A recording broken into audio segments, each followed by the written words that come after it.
আমাদের প্রধান উপদেষ্টা ডক্টর মোহাম্মদ ইউনূস আমাদের বাংলাদেশে তার পা রেখেছেন, তখনই সাথে সাথে তিনি আমাদের ডেকে বলেছেন যে তোমরা বাংলাদেশের প্রত্যেকটি জায়গায়, হসপিটালে বা যেই জায়গায় আমাদের যে ভাইরা যারা শহীদ হয়েছেন, যারা আহত হয়েছেন, তাদের কাছে যাও, তোমরা খোঁজ নাও এবং এটার একটা কনক্রিট লিস্ট করে আমাদেরকে দাও, যেন এই যে মানুষগুলো রয়েছে যাদের এখন এই অবস্থা, তাদের কারণেই তো আজকে বাংলাদেশে আমরা মুক্ত একটি নিঃশ্বাস নিতে পারছি।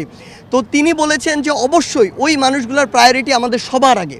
আমরা রাষ্ট্র গঠনে যাব ওই মানুষগুলোর খোঁজ খবর নেওয়ার পরে, আমাদের লিস্টটি গঠন করার পরে। সেই জায়গা থেকে আজকে আমরা ঢাকা মেডিকেলে এসেছি। আমাদের সমন্বয়ক টিমের বিভিন্ন অংশ বিভিন্ন জায়গায় অলরেডি যাওয়া শুরু করেছেন এবং যাবেন।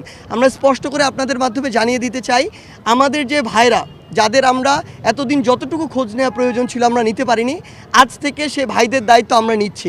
সে ভাইদের দায়িত্ব এই রাষ্ট্র নিবে, কারণ আজকে তাদের এই অবস্থা শুধুমাত্র এই রাষ্ট্র বিনির্মাণের এই যে যুদ্ধ হয়েছে সেই যুদ্ধে অংশগ্রহণ করার জন্য।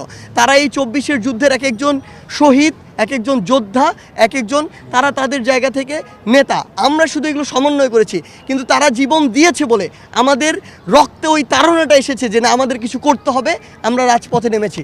সেই জায়গা থেকে আমরা স্পষ্ট করে বলতে চাই যে আমরা বরাবরই অসংখ্য শো অফ দেখেছি রাজনীতির মাঠে। আসলে যে আশা হয় কয়েকজনকে দেখে চলে আসা হয়, আমরা সেটি করতে আসিনি। আমরা আপনাদেরকে শুধু আমাদের বার্তাটি জানিয়ে দিলাম। আপনারা এখন আপনাদের জায়গা থেকে এইখানে যে ভিড়টি হচ্ছে, এটা আমরা প্রত্যাশা করি না একটা মেডিকেল কলেজের সামনে ভিড়টি হোক। সেই জায়গা থেকে আমরা ছোট্ট করে টিম ভাগ করে দিব।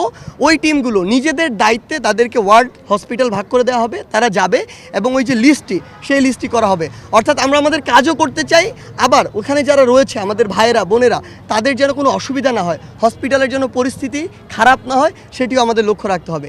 সেই জায়গা থেকে আপনাদেরকে ধন্যবাদ এবং আপনাদের কাছে আরেকটি চাওয়া আমাদের, আপনাদের কাছে যদি এরকম কোনো তথ্য থাকে, যেই তথ্যটি দিয়ে আপনারা আমাদেরকে সহযোগিতা করতে পারবেন, অনুগ্রহ করে আমাদেরকে এটি দিবেন। আমরা কথা দিচ্ছি, আমাদের ভাইরা সুস্থ হয়ে বাড়ি না যাওয়া পর্যন্ত আমাদের এই যে রাজপথে নেমে আসা ভাইদের খোঁজে, বোনদের খোঁজে, সেটি থামবে না।